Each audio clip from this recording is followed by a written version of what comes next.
Hi, I'm Amy Dreen, and I'm a physical therapist, and I'm going to give a lecture on the correct way to stand in a neutral posture.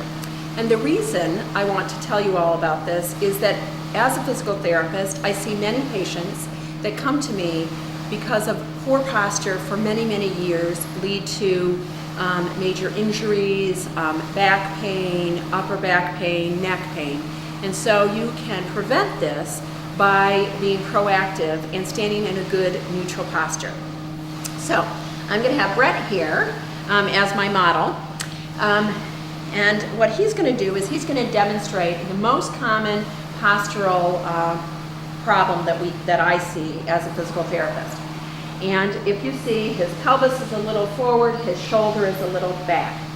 And a little test that you can do at home is to stand in your normal relaxed posture as you would in the grocery store, and have someone come directly over, and sometimes you have to, if someone's tall, they have to stand on a stool.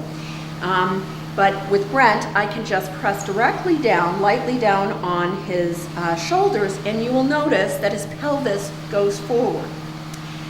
So this is what gravity is doing to his spine. And so you can imagine over time and walking, and if he's carrying a child or carrying a bag of groceries or something heavy, that's even more weight in this area. And you can have back pain. So instead, what I prefer is him to stand in a neutral position.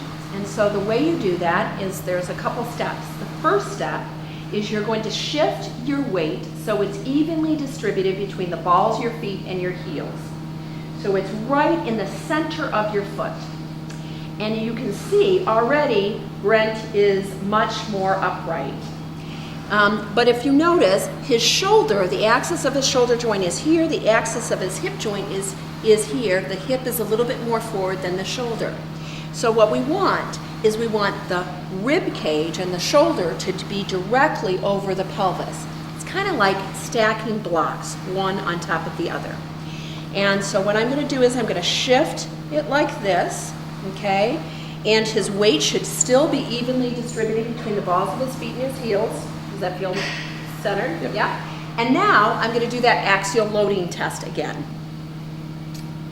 And I press down, and do you feel it in your back, or do you mostly feel it in your feet? In the feet. In the feet. So it goes, that force goes straight through the body and doesn't get caught up in the low back, leading to back pain.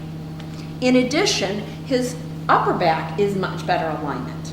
And so by doing this, it will ensure that you will be less likely to have back issues as you get older, and neck and shoulder. What you will feel when you do this is you will feel like you're falling forward. You will feel weird. It feels strange.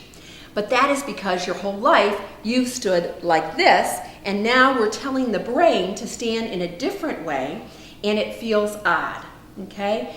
What I suggest is you try to stand in this good posture while you're doing some mundane activity, walking the dog, walking down your hallway at work, and try to stand in that neutral posture.